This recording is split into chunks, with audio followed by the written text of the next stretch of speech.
Hi, and welcome to Decoding AQ, helping you to learn the tools, mindsets, and actions to thrive in an ever-changing world. Hi, and welcome to the next episode of Decoding AQ. With me today, I have a Canadian who is now in Vegas. I have Wayne Turmel, and he is leading and working in the virtual world. And what are the required skills and mindsets in that place? So I'd like to welcome him to the show. He's really an authority on the subject of remote leadership, with over 25 years helping organizations thrive in our virtual environments. He's the co-founder of the Remote Leadership Institute. He's the author, according to LinkedIn, 12 books, but I think it might be maybe 16 influential books now, including the acclaimed The Long Distance Leader, Revised Rules for Remarkable Remote and Hybrid Leadership, now in its second edition. And Wayne has empowered countless leaders and teams to communicate effectively and stay connected no matter where they are. His insights are invaluable, and hopefully with Wayne's help, we're going to expand our understanding of the skills that we need to thrive in this remote hybrid world that we're living in. Welcome to the show, Wayne. Thank you so much for having me. It is always humbling and weird to hear your own intro. It's very strange. I'm always fascinated by what people pick up. To be just for transparency purposes, it is 16 books total, but 6 of them are novels. So for purposes of this conversation, they don't count. I don't know whether they count. I'm sure you adapted your writing style, adapted who you were doing it for, lots of things. And of course, writing a book, right? It's a challenge that, like all great works of art, they're never finished. They're just abandoned at some point. That is absolutely true. All right. So you've been passionate about remote work and leadership for 25 years. Now, for the audience to get a sense check, 25 years ago. So Google search was founded in 1998. Bluetooth was just introduced. Apple launched their G3, that all-in-one fruity color Mac. And so I really want to know, was there a turning point in your career that made you realize at that point the importance of helping leaders thrive in a virtual world? Yeah, well, first of all, I love that you set that up by setting the time frame. If you go a couple of years earlier than that, my career is almost exactly as long as email. When I got my first management job in 1996, my first big project was rolling email out to our small scattered organization. So my career is literally as long as email. And I had, from my very first job, had a team where I had several people in Los Angeles, but people scattered all over the Western US. And then I was one of 5 of me around the rest of the country. So I had always worked in that environment. What pushed me across the Rubicon is that I was teaching primarily presentation skills, communication skills. And I remember very vividly being in a class and somebody saying to me, Wayne, this standing in front of the room stuff is all well and fine, but I only talk to real people like 3 times a year. The rest of the time, I'm on this thing called WebEx. And of course, I was, what's a WebEx?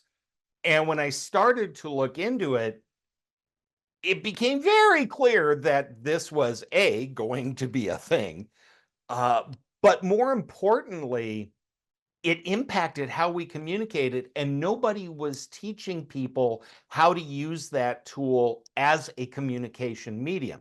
It was, push the button, here's your WebEx license, try not to hurt somebody. And and I can go as deep down this rabbit hole as you'd like, the single driving thing in my learning and development career is communication and presenting effectively, regardless of the medium. And that has been a driver for me essentially my whole life. And so I combined those 2 things and kind of staked a space that not a lot of people were fighting me for, quite frankly. At the time. Well, I remember how painful in those early days it was, right? Just because a technology existed, of WebEx, of, Skype. I remember, in fact, in 96, my father was doing a round the world yacht race, and they were trying to connect, because he was a teacher, the various different port schools together via video conference, to be able to connect, learn about each other. And one of the big barriers at that time was, of course, connection and connection speeds. And, we're just getting out of dial up, potentially then into slightly faster connections that allowed the video conferencing to explore and open up. And Well, I'm as curious, from an AQ standpoint, and very few people realized how monumental this was. The world changed forever sometime in about 2002 when Oprah introduced Skype to every housewife in America and said, you can talk to face with any human being on the planet for free. And those of us old enough are like, oh my gosh, this is Jetsons stuff, right? yeah, This this is the was stuff of significant. science fiction, and any idiot can do it. Yeah, yeah. That was a fundamental It was huge. seismic moment that nobody paid any attention to at the time. Yeah. I remember my brother, he was studying in Brighton on the south coast of the UK, and he met a lady from Canada, from Nova Scotia, during an exchange at the university. And they were doing a long distance relationship. And I was amazed by the fact that he could remember this massive long digit of the code, in terms of, it was these paid for, like, calling cards that you had to put in 20 odd characters and numbers. Then, of course, all of the Canadian numbers in, and he could still do that drunk. And it was fascinating that from really expensive international calls, you get these cards to make them slightly cheaper, to then free video calls anywhere in the world with Skype. And I guess that gave the opportunity of potential, an opportunity to be anywhere and do what you normally do. So give us sort of a key rundown of some of the things that have shifted remote working to now into this challenge that we have around hybrid and hybrid working. Just give us a few context points for people and how that might have impacted them. Sure. Well, I mean, the first thing is email. Just any idiot can type on a keyboard and send it out into the world. And again, I obsess about the context for change. In the 30 years of my career, essentially, that I have been dealing with email, we have gone to a workplace where 70% of workplace communication takes place in writing. That has never happened in the history of humanity. And it changes how we communicate. Speaking face to face, asking for something from a customer, from a coworker, is different when you're face to face. Even when you're on the telephone, voice to voice, written technology is great, huge scope. 1,000 people can get the same message at the same time, delivered in the same way. But if you've ever spent 3 days apologizing for an email that it took 30 seconds to write, you know that it lacks context and richness and can be extremely transactional. So, I mean, just look at email in the way that has changed relationships, business, whatever, right? And then we had the webcam, and there's been all kinds of drama about, do we use webcam? When do we use it? When do we not? I don't want to use it. Who cares? Use it. And there's all of that. And then we got when we wrote The Long Distance Leader in 2018 was still Skype for Business, which has morphed and merged into Microsoft Teams, and we have Slack. And so we've got these collaboration tools now. And throughout, there have been these kind of bursts of creativity. I mean, when I started teaching virtual presentation skills, there were 120 WebEx competitors out there. And then it kind of merged down to 6 or so major ones. And then there was a boom just before COVID, ironically, a boom in collaboration tools. And people said, we can't have 17 different licenses. We need one ring to rule them all. And so now we're down to Skype and Teams, or Slack and Teams, and a couple of others. So there's these booms where people go crazy looking for technology because they're trying to solve a problem, and then they find something that solves the problem. Probably not ideally, but good enough that we can get back to work and do what we need to do. And so there've been these cycles, and will continue to be, I'm quite sure. And I guess these, different mediums for communication, from being in person, telling stories, to then being able to put it on the printing press, to then email, to then, okay, video calls, and the barriers being reduced of the cost or the actual infrastructure that we need, to now where do we hang out in spatial? Are we in meta? Are we in rooms where we can, hang out? I was in one where the audio was spatial according to where you were in the virtual world.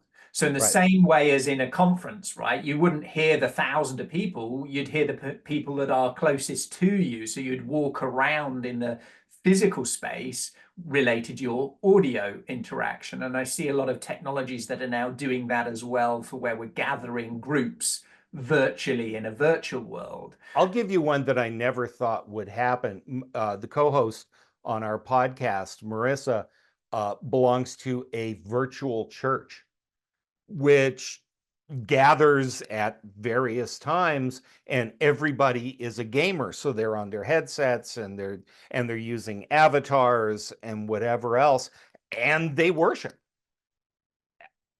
Boggles my old man brain. Yeah, I mean, Second Life, how old is that? That's probably 20 years nearly ago, creating Second Life with your basic avatars and all of these, computer games of SimCity that actually, whilst it was disconnected and separate from us, it's now more connected and more, engaged with us. And there's one company who in 2018 that I met had 600 staff that every day connected into their virtual world to work, a real estate business. And they would go into virtual offices, the main virtual office for the hall, the meeting room, the conference rooms, the various things, all in a virtual environment. And they'd go in for that kind of engagement. And I guess all of these adaptations we can do them. It's a bit like the quote from Jurassic Park, isn't it? Just because we could, we never stopped to ask ourselves whether we should. So we have all of these things available. I'm curious that, you talk a lot about the principles, the skills, the mindsets required. What are some of the challenges from a leadership perspective in dealing with this plethora of could, when we then have to think about should? It sounds very simplistic to say you got to start with first principles, right? What is the work that needs to be done? How do we serve our customers? How does the work go from an idea, who does what with which and to whom, through the workflow to a satisfied customer? And then if you know that and you can identify who does what with which and to whom, you can very quickly make some smart decisions about how best to do it. The challenge with technology, and one of the things that we talk a lot about in the book, is this concept of you must choose the right tool for the right communication job. This notion of richness versus scope, which, full transparency, not my concept. It's been around for 25 years or so. It was actually a European researcher who came up with it. And she said all communication is a balance of richness and scope. And the right communication has to be done through the right medium. I'll give you a terrible example, and then I'll give you a simple one. Worst example ever, my wife was once fired by instant messenger. I think most sentient human beings would agree, not the right tool for that particular task.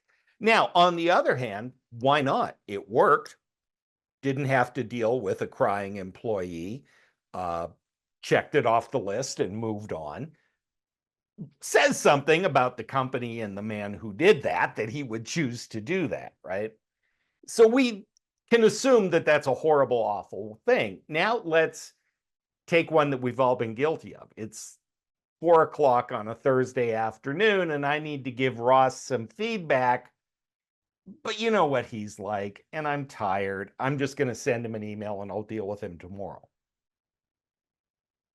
Now, we have all of these tools at our disposal, ranging from being in person, one-on-one, sharing a cup of tea, having an in-depth conversation, to a chat message. When do you use one? When do you use the other? Those are fundamental things. We all know, especially in the early days of email, when there were people who said, this is great, I never actually have to talk to anybody. I can just manage by email. Well, no, you can't. It is an essential tool, right? All these people who say death to email, no, you're going to need it. But you want to use it mindfully and intentionally. There are times when you need to have a conversation, when you're 8 conversations deep in the email thread, not solving the problem, you need to have a conversation. And if you can get together, fabulous. If you can't, jump on Teams or Zoom or whatever your weapon of choice is, and you can handle it. We have the tools to be able to do amazing things. I mean, it's about wanting to and being mindful about what you're trying to accomplish. Genghis Khan ruled half the world and did not have a WebEx license. It's interesting, isn't it, when we think about all of these channels, all these modalities, all these tools at our disposal, it can be very overwhelming. And we can get stuck in a rut as well. We can say, well, this is the way I do it, or I like to do it. It might be different to how Wayne likes to do it. And I think some of the challenges is doing things that are difficult, but right. So to come to your firing point, it was easy for me to do that via instant message if I was that guy, if I was that person. Difficult to do it in a room, one-to-one, nowhere to hide, go somewhere public, go to the coffee shop, do it in different ways. I had a boss with me, you know. I had a boss, you never wanted to go for lunch with him on a Friday. Yeah. Yeah. Because if you went to lunch with him on a Friday, you were not coming back. Yeah. Yeah. So with these choices, yes, it can be overwhelming. We can get it right or wrong. We can be authentic in our way. And sometimes it's not actually possible. So for example, if my goal is, you know, and my delivery is coffee to somebody who drinks it, doing that in a virtual, I'll give you a virtual credit, Wayne, here you go. You can have your NFT of my, you know, coffee. Yeah. Might be cool, might be nice, but actually you were thirsty and you needed some drinks. You had to do it in a physical situation. And other times it might be, I could do it virtually, but I'd prefer to do it in a physical context, right? So it might be not about necessity or efficiency or getting the outcome. It's actually about the others, of building the relationships. And you talk about the 3 O's of the leadership model of, you know, outcomes, others, and ourselves. And I guess those are helpful tools in the framework around selecting why and when we use different things. Yeah, I mean, all of the models and frameworks, not just in our work, but any model framework, is only useful insofar as it's a way of stopping and asking yourself, where am I? What am I doing? Am I doing the right thing? Right? We have 19 rules in our book, and the very first rule is think leadership first, location second. Our experience has been if you are a good leader and you're doing the things good leaders do, you'll find a way to do that remotely or in a hybrid environment. If you are a not very good leader, you are probably going to be worse in a remote or a hybrid environment, because if you're afraid to have those difficult conversations, firing somebody by instant messenger is insanely easy and you don't have to get uncomfortable. I want to get into some, practical situations, and I'd like to use myself as a guinea pig, right? We're a small business and we are remote from day one. So we haven't had to deal with legacy. My previous business was location based. How do you get talent? All of those sorts of things. Sure.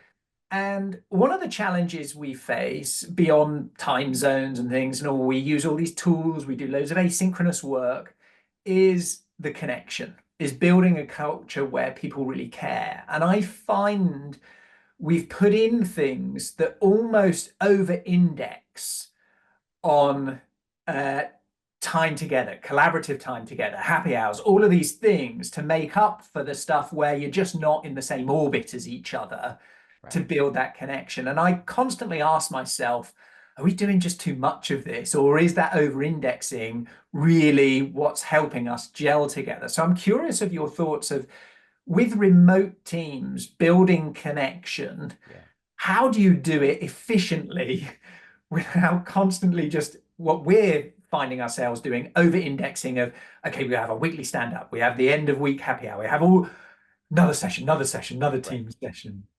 Okay, I am going to tell you something that which is, when it comes to dealing with human beings, there is no perfect one size fits all. So you can't just instantly know how to do something. What you do is you try it. You give it the best. How often should we communicate? And you ask the other people, how often do you want to be communicated with? And you come up with a plan. And the thing that we tell our clients on a regular basis when they're trying to come up with these plans and systems is pilot before policy. Make your best guess. If we have a weekly or a daily stand-up and we have weekly or biweekly or monthly all team meetings and we do this, how's that working? Is it plenty? Are people happy with that? Are they not? Oh, okay, maybe we need to adjust. So you never entirely stop assessing and adjusting. That is just dealing with humans 101. Because the minute one person leaves the team and a new person comes on, the dynamic has changed. And I'll give you an example. I have worked remotely almost my entire career. Kevin is in Indianapolis, which is 3 time zones away from me. Fortunately, I'm a morning person, so my day usually starts 6:30 in the morning or something. Kevin does not monitor my time, insist I do it. But for me, I like to send him a Slack message in the morning, letting him know I'm on the clock, I'm here, right? So 6:30, 7 o'clock, he gets a good morning message from Wayne. And most days, at best, I get a good morning back. But I feel connected. I feel like I have done the bare minimum I should be doing as an employee, which is tell the boss I'm here, right? Yeah. Now, sometimes I get a question back. Hey, what about XYZ project? Okay, and we have a conversation or we schedule a chat for later. I need that level of communication. I need just a little touch every day, which makes me feel connected. There are people on the team who do not. He might talk to them once a week, and that works for them. So we have a team standard right? We have about every 10 days, we have a sales team meeting. Once a month, we have an all hands meeting. And we have coaching conversations, one-on-ones in between. And in general, for our 13, 14 person organization, that works great. But Wayne needs a little more than somebody else might need. And there are people who need a lot more than I do. So you set up kind of a basic structure, but there's also the one-on-one The piece that personalized needs nuances within that. And I think in small businesses, you're kind of close enough within the team to manage and fluctuate and pilot before policy. Yes. Now, larger organizations might find this very challenging beyond decentralized decision making or different teams functioning in different ways.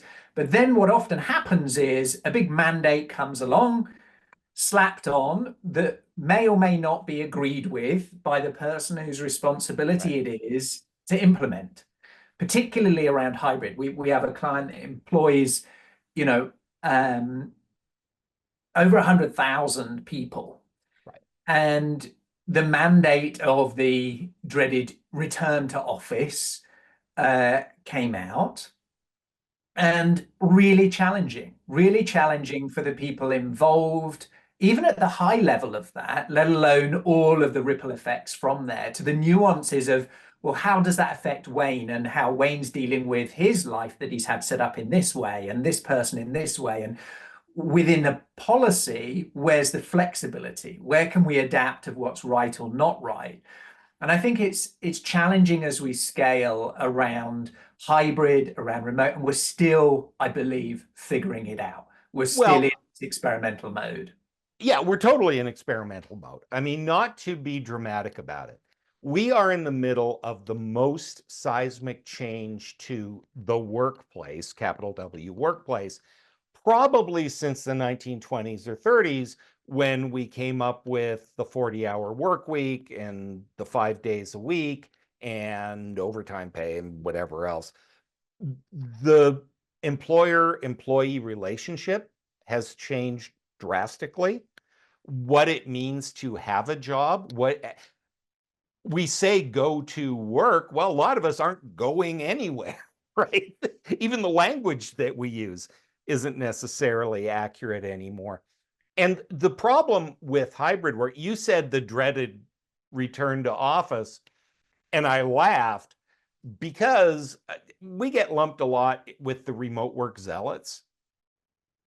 And we're really not. I mean, we're all about what's right for your organization and your team and act accordingly, right? The problem with return to office is that people are calling it hybrid work, and it's not. What most people are calling hybrid work is actually a hostage negotiation. Senior management has said, how much can we make them come back to the office before they quit? And the employees are saying, how much flexibility and work from home and whatever can we ask for before they fire us? And we kind of settled on 3 days a week, and that kind of sort of works. And so that's the rules. But then we have some interesting problems. People say, I go into the office and I can't get anything done because there's people there, right? And I'm trying to work and somebody's poking their head over the cube like a meerkat. And there's, it's Alice's birthday, so there's cake in the break room. And Bob is sitting next to me and he won't shut up. And that's probably true. And then they say, then I go and work from home and I can't get anything done because I'm on Zoom from morning till night. Well, what makes hybrid is that it's not just a negotiated settlement. Hybrid, in biological terms, a hybrid is two things that create a third entity. A mule is a horse and a donkey, but it is a mule. And if you've ever dealt with a mule, you know that mules are their own thing. Hybrid work is not just who works where. It introduces the concept of time, right? When do we need to be synchronous? Does everybody in the company, regardless of where they are, need to log on at the same time of day? Does everybody need to be online and available to everybody else all the time? If we're going into the office and, if my job is schlep to the office, hang your coat over the chair, pound on your keyboard all day, get up, take your coat and leave.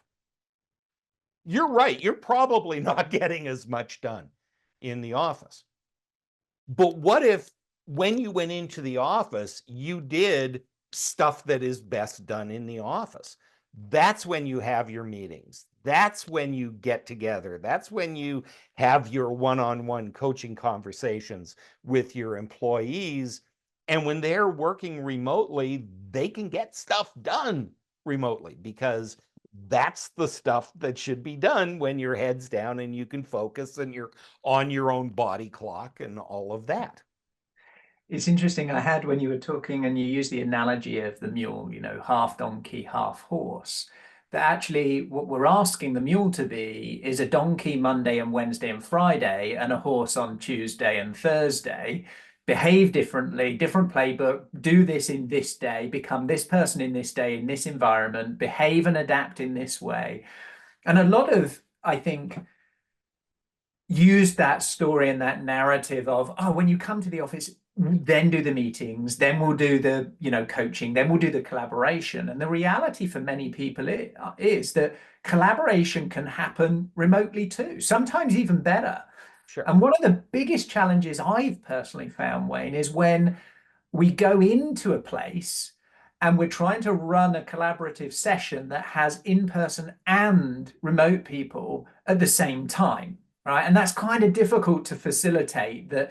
All right, we've got physical post-its, plus we're using Miro or Mural or one of these things, plus we've got this, and we've got a few connections that we're trying to mash everything together because one's in South Africa, we're in the Chicago office, and somebody is here. And we want them to contribute, we want them involved, we want them to collaborate, they've got a voice, and we want to do that without, some of them can't travel. Some of them, yes, we want to be physically in the same place.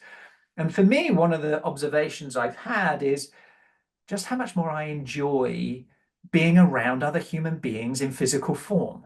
And it's then not a case of this type of work, collaboration or this type of output, deep work, thinking, coding, or whatever. It's just, how would I like to spend my time today? What do I want to gain for me as a human being? And I find myself contemplating those thoughts as well as just the outcome and the result. What do I want from this? What's your thoughts on that, Wayne? Well, it's interesting because one of the things about return to office and the reason we're at 3 days a week is coming out of COVID, a couple of things happened. One is if you give people 2 years to sit and think about their situation and what do I want from life, the answer may be very different than it was in the before times, right? People have had a chance to think about this and they have seen the alternative. Before, remote work was always this pie in the sky thing, and we called it telecommuting, and nobody really knew what it was, especially the senior leaders. And now they've all experienced it. And some of them have gone, I rather like this. So we have to choose. And there's always kind of a compromise. I'll give you an example. We have a monthly team meeting. And people are all remote. Sometimes there's a couple of people in the main office, but mostly we're remote. And Kevin always starts with an icebreaker. And the grumpy old man in me groans every time. If you were a tree, what kind of tree would you, I got things to do. It's 7 a.m. for me. I'm not really socially active at this point. But I'll give you something that happened. One of these meetings, the question was, what's your favorite candy? And part of me went, oh, we're really doing this. Okay, fine. And I gave him my favorite candy. Well, 3 weeks later, this 3-pound bag of gummy bears shows up on my porch. No, nothing. Just this mysterious 3-pound bag of gummy bears. And of course, I've forgotten all about this conversation, right? And so it begins, who sent the gummy bears? And, we started sending Slack messages to each other and, hey, what did you get? And there was this whole like social conversation, seemingly silly, and yet it was a bonding moment, and it got us out of our transactional communication. I heard you, I listened to you, I care about you. And I not only said it, I did some action around that. What a beautiful, simple story that for remote workers where you might recognize someone's going through a difficult challenge and buy them a coffee or give them a hug if that's a relationship you have or whatever it may be, to being able to create those moments. Yeah. And How it much of that wasn't is just instinct it versus wasn't mindset? just Kevin's, hearing us. It was the next time I talked to Marlene, I was like, what did you get? Yeah, Right. And there's this moment created of social, silly, non-work related thing that helps maintain our friendships and our relationships. And So unpicking that from a good leader working remotely, what were the mindsets that was driving that showed up in that action, do you think? um, it's interesting working for and with the guy who literally wrote the book on leadership is sometimes testing, because you want to go, oh, he's doing this to me. Where you can see the techniques at work. But what he was trying to do was crack Wayne's gruff, musty old man, right? And just lighten up, which there's something to be said for that. There's the sense of being heard. And there's the sense that not everything we're doing is 100% serious about work all the time. Yes, work is serious, but one of the things that I believe, that Kevin believes, that is a guiding light for us is misery is optional. It doesn't mean that you don't take your work seriously. If I screw up, I hear about it. Right? There are things that are important. There are things that are serious, and there are ways to get human beings to do things other than standing over them with the whip. I mean, this is with the return to office and what so many people call hybrid work. It's really because we want proof that people are working. We can't see what they're doing when they're not. Do I trust you? Do I trust? And what's interesting is even before COVID, when we were doing the research for the book originally, the individual team leaders did not have that question. Overwhelmingly, they knew that people were working and getting their work done. It was the senior leaders who couldn't imagine that those lazy slackers weren't, running off to McDonald's in the middle of the day rather than being chained to their desks. And that's because, as organizations, so many of the metrics that we were using were activity-based versus outcome-based. Outcome-based, yeah. We had, clock in, clock out, and therefore we linked, presence with a propensity for performance. Yeah. And now that's been decoupled, that do we even need presence for then performance? And where is that presence? Well, is there a time when it makes sense for us to be synchronously connected? Mm-hmm. Right? There are times I need an answer to a question. Right? And save 8 emails for a 1-minute call, because you have exactly. back and forth and dialogue. So choose the right tools. I loved when you said misery is optional. And somebody I met recently who focuses on play in the workplace, and how do we bring that in? And one of the other areas that one of our mindsets, and we were trying to avoid, was becoming task rabbits, right? In a remote world, you just here's the new task I want you to do, and everything's around the tasks, the projects, and you're connecting based on those reasons. Give me a project update, answer this, do this, what have you done here? To actually create the opportunity for the connections in a remote way, not to be about a work task, such as some play, such as the happy hour type Couple thing. of things. It's interesting because some of this is generational, some of it is not. I am a grumpy old man. Work is work, right? When I go into these virtual workplaces and I'm using avatars, it creeps me out. I hate it. I find it really annoying. I am not a gamer. I don't think I've played a video game since Frogger, you know? So Okay. it's uncomfortable for me to do that. Now, on the other hand, it doesn't mean that there isn't a sense of fun and humor. We regularly make wiseacre comments to each other in the chat during meetings. We have a water cooler channel that is just for goofy stuff, the kind of things. Hey, did you know it was National Donut Day? And And of course, and it's we do that. contextual, right? So we've got more generations in the workplace than we've ever Yeah. had before. And so we have from the, using emojis to know you have to write it correctly in grammar for any communication challenges. We've got this is appropriate, this isn't appropriate. This is the context, this isn't the context for that. To where do we learn? Where are we playing? Oh, well, you learn first, then you work. Now, We work really found that. We really learned that lesson.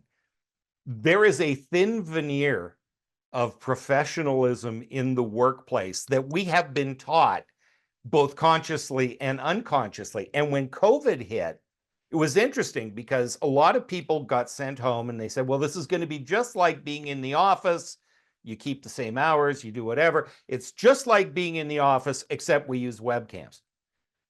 But you have 2 or 3 years of kids coming out of university, new hires, people who were recruited, people who don't know what that means because they had never worked in the office.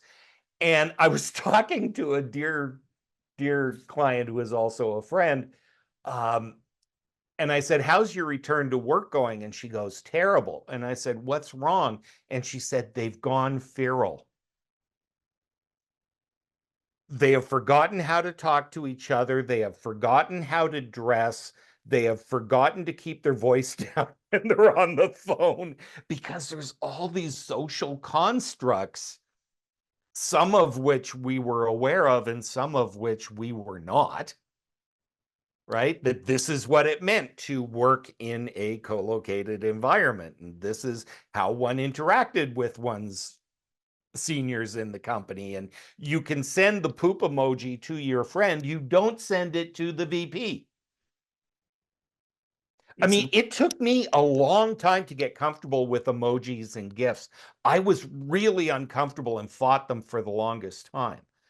And then I realized what people were trying to do was add richness to written communication. They were trying to create context. They were trying to do the things that we do as humans when we smirk and it might be movement, it might be a prop, it might be what was my tools I had that were familiar with me. Oh, I wouldn't go in without having my tie on, or I wouldn't do this. And those were my things that communicated this. Oh, professionalism, or I use this prop in this way to get engagement or a smile or a smirk, or I use this technique of a pause. Well, for others, that can be used with a GIF, can be used with a reference of an image for somebody, can be used with an emoji to create, as you said, I want to get richness, I want to drive emotion, I want to get the right behavior of understanding.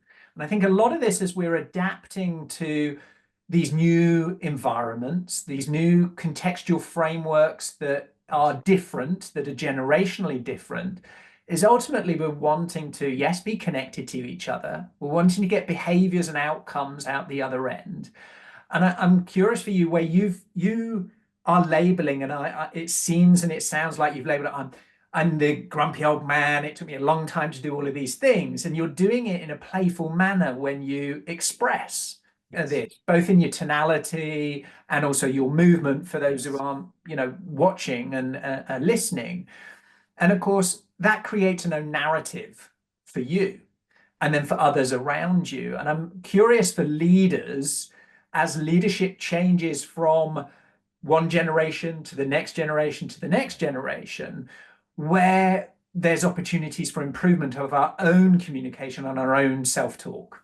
Absolutely. So if we go back to the 3O model, outcomes, others, and ourselves, right? The outcomes are, what is the work we're doing? What is it we're trying to achieve? There are ways to do that, right?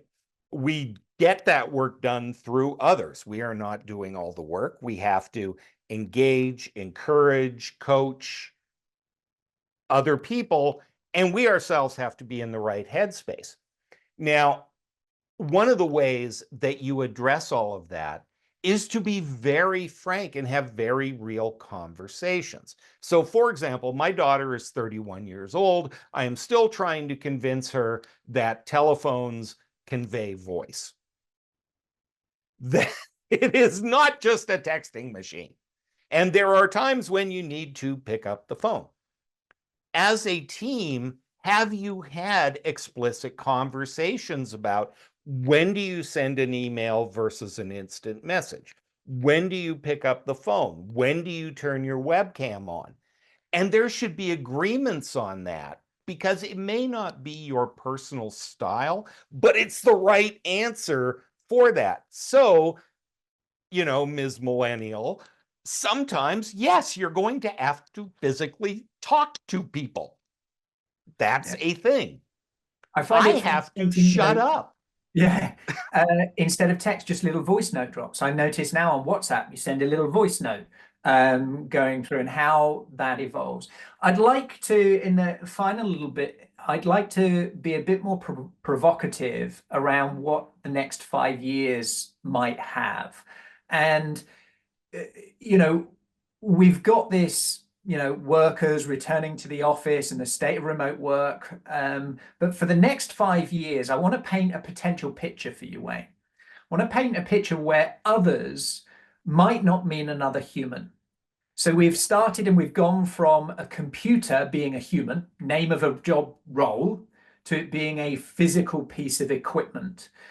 We now have job roles that will become software, and we won't go, oh, the accountant. It'll be, oh, the piece of software that does that. So we'll have software that are others. We'll have AI agents that are others.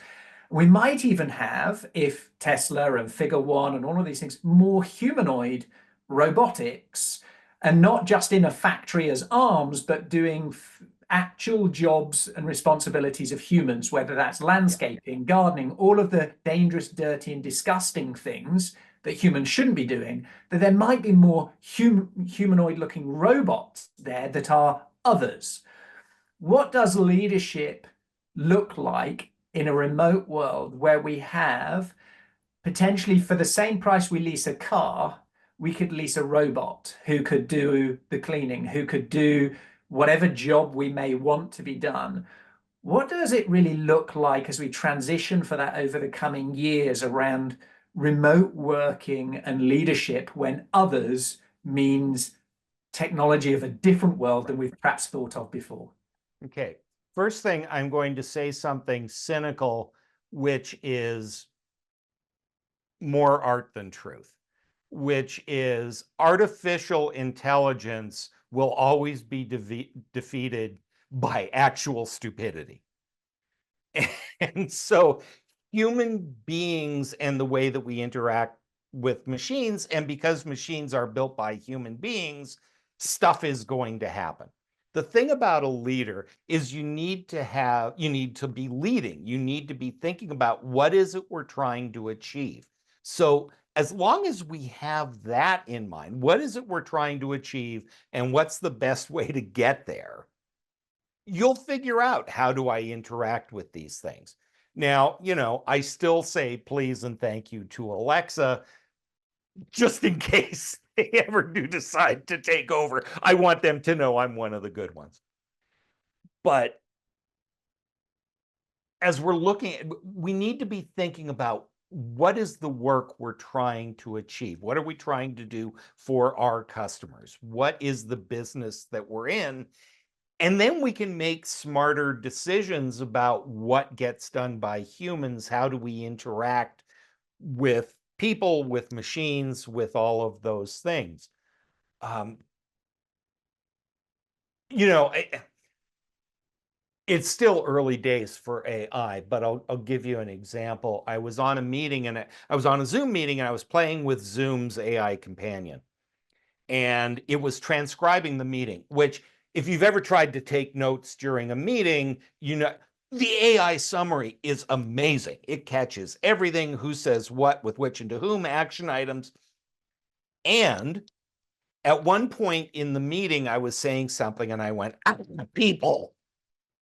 And the AI companion caught that as black people. Not what I said, certainly not what I meant, but it was there in the transcript.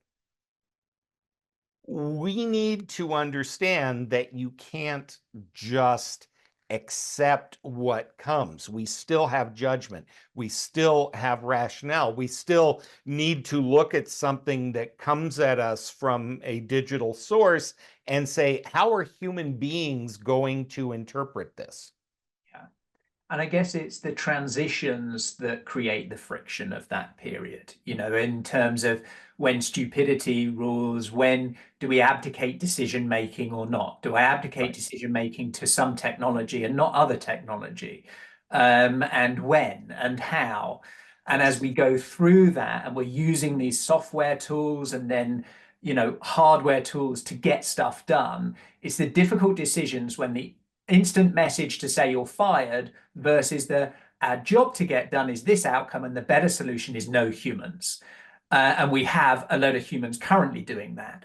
How do we approach that? Do we feel bad about that? Do we feel good about that? And there's, at the moment, lots of people facing that decision, whether they've got teams in sales, in customer service, in marketing, in physical delivery centers of every part of the supply chain of delivery of physical and virtual things, is that there is an option and an opportunity where technology can do some of those tasks, and in some points, entire end to end, not just augmented by a human in that. And yes, we still need oversight, but I can see over the coming years and coming decades where this is going to radically look very different to how Ross and Wayne see things today. Well, That's a my big wife, challenge. my wife reminds me on a regular basis that it's a good thing we are closer to the end than the beginning, because we don't have to deal with the long-term impact of a lot of this. But it helps if you are a history geek and realize that we have been through changes like this before. The Industrial Revolution changed the standard of living for most people on the planet radically. And there were Luddites who were busy throwing spanners into the gears because, you know, the Carters were going to be put out of business. These things are seismic and they're scary and they're weird. And what I would tell people about this, and it's cliche to say, you know, think about the span of control, right? What's in my immediate control, what's not. But we have to do that. What is in your control? You cannot control whether or not NVIDIA releases chapter 7.3 of AI. You have zero control over that. You have control over, do you learn some of that? Do you put your fingers in your ears and go, la, la, la, la, la, I'm not listening to you until you find yourself unemployed? What do you do? And unawareness Intentional unawareness is never a good strategy. You might not be able to do anything about it, but you darn well better know what's going on around you. Yeah, I think that comes to a really key leadership shift where set the vision and you could have a few inputs and the vision for the 2 or 3 years ahead was fairly predictable to now the level of foresight that leaders have to have of this awareness of what is going on. If you look at these things, and we can then make sure that we respond contextually and effectively to the opportunities those present and the choices for that. But when you said foresight, yes, you have to have some foresight. You need to be looking ahead. But I think the most powerful thing a leader can have is peripheral vision. Mm-hmm. Because we can get so focused on looking down the road that we don't see what's happening right now. We don't see what's happening with our people, right? We don't know what's going on in their lives. And so when they say, I'm leaving, or I'm unhappy, or their performance falls off a cliff, we're shocked that that happened. Yeah. Peripheral vision. What are other departments doing? What are you hearing because as a leader, you're a little higher on the hill than everybody else, which means you have a better view. And it's a large part of your job as the leader to give the heads up, to give warnings, and to suggest alternate routes based on what you can see that they can't. Yeah, I think that's an important point. And in sports, it would be described, on the court as good court sense. Having that peripheral vision, skating to where the puck's going to be, but the puck will probably be in multiple places at multiple times in different rooms, in different places, because we're playing on multiple courts, right? Every organization has got lots of arenas they're in, lots of places they're in, some by design and some by just nature of the fact that, hey, you're still in business.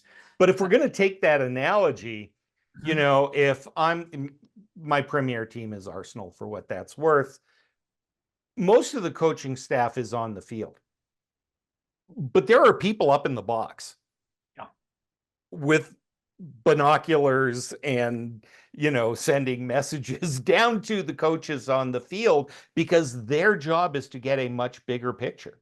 And leaders, by necessity, must have a bigger sense of the big picture than somebody whose job is loading boxes on a truck. Yeah. Win the game. What's the legacy? What's the next piece? How do we compete in a virtual world? All of these things of opportunity.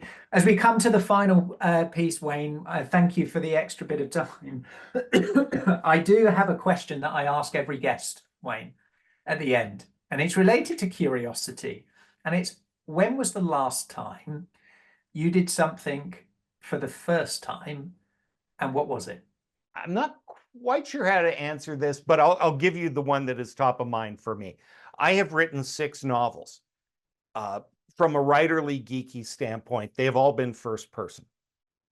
I am now writing a new novel, a historical fiction piece, which is third person. It's a totally different writing style. It's a totally different way of looking at the story. And the first couple of chapters were really awkward and weird. And now I'm kind of getting the feeling for it. And so the story is flowing a bit. But after 6 novels and people kind of know what to expect from my work, and this was something very different. And I didn't have to do it. It wasn't like, write it this way or you'll get fired. But, my fiction is for my own mental gymnastics and mental health. And so let's stretch a bit and let's try some things. So that is an experiment, the most recent. Expanding your horizon, trying something different, even in an area of competency. Where's the stretch? And I think all of us can think about this, that yes, there can be brand new things, but where in our area of ability can we stretch and find the opportunity for naivety that will bring us new insights, new thoughts, new learnings, new lessons. Wayne, I feel like we've just got started. Some great things that you've shared. It's really made me think a lot as well around the responsibility that leaders have of helping us navigate well, and doing so with a smile and making and bringing joy in there. Is there any final reflections you'd like to share for us, Wayne? Well, it's interesting because you said leaders, and it has been my experience, and it came from my own experience, that there are capital L leaders and small L leaders, and capital L leaders are the ones with the name tags and the titles. But there are leaders at every level of an organization, at a team, at a whatever. You know, every team has the person with the job title, and then there's the person that people go to, and the person that really knows what's going on. And it's always better to be a small L leader. I think that position is so critical. Reminds me of Keith Ferrazzi's book, Leading Without Authority.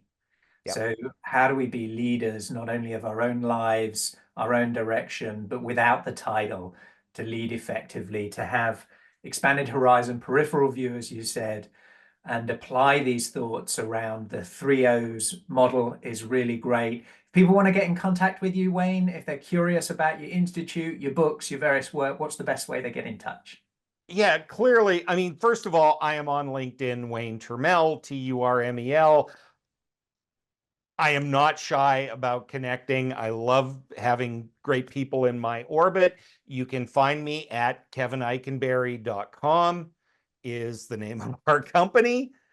And the books, The Long Distance Leader is obviously the new edition of the book, but the whole series, Long Distance Teammate and Long Distance Team, you can get them anywhere in the world you get books, Waterston's, Amazon. Beautiful. Wherever you buy your content, that's where you can find us. Thank you, Wayne. It's been awesome to hang out, and I look forward to more conversations with you in due course. Be careful you invite me to a party. I just might show up, Russ. Do you have the level of adaptability to survive and thrive the rapid changes ahead? Has your resilience got more comeback than a yo-yo? Do you have the ability to unlearn in order to reskill, upskill and break through? Find out today and uncover your adaptability profile and score, your AQ.